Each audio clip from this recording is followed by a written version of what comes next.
आज 9 अगस्त क्रांति दिवस के मौके पर दिल्ली के आर्मी बेस कैंप में सिंदूर महारक्तदान अभियान का मुख्य कार्यक्रम हो रहा है। महाराष्ट्र से दिल्ली पहुंचे पहलवान इस अभियान से रक्तदान कर देश सेवा और समाज सेवा का संदेश दे रहे हैं। शिवसेना के मुख्य नेता और महाराष्ट्र के उप मुख्यमंत्री एकनाथ शिंदे और पार्टी के parliamentary group leader doctor Shrikant Shinde के नेतृत्व में महाराष्ट्र क्रीडा सेना प्रमुख चंद्रहार पाटिल की पहल पर इस महारक्तदान अभियान का आयोजन किया गया है। आज होने वाले मुख्य कार्यक्रम में देश के रक्षा मंत्री राजनाथ सिंह मौजूद रहेंगे। वहीं एकनाथ शिंदे और डॉक्टर श्रीकांत शिंदे भी कार्यक्रम में शामिल होंगे। क्रांति दिवस पर सैनिकों की धरती पर महाराष्ट्र के पहलवानों का ये महारक्तदान खास संदेश दे रहा है।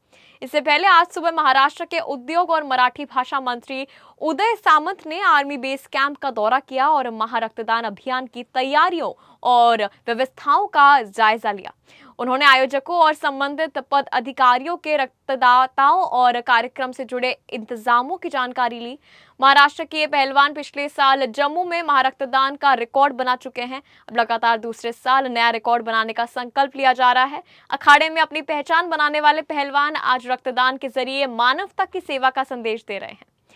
नमस्कार। सर्वप्रथम मी क्रांती दिनाच्या सर्वांना मनपूर्वक शुभेच्छा देतो आणि क्रांती दिनाचं औचित्य साधून शिवसेनेचे नेते मुख्य नेते आदरणीय एकनाथ शिंदे साहेब, शिवसेनेचे संसदीय गटनेते श्रीकांत शिंदे यांच्या नेतृत्वाखाली दिल्लीच्या बेस कॅम्प हॉस्पिटलमध्ये 1200 पैलवान आज रक्तदान करणार आहेत आणि त्या रक्तदान शिबिराला आत्ताच सुरुवात झालेली आहे।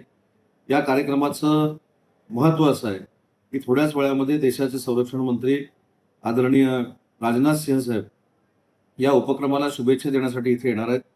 त्यांच्यासोबत शिवसेनेचे मुख्य नेते एकनाथ शिंदे साहेब, श्रीकांत शिंदे साहेब देखील असणार आहेत आणि या उपक्रमाला माननीय संरक्षण मंत्री भेट देत आहेत।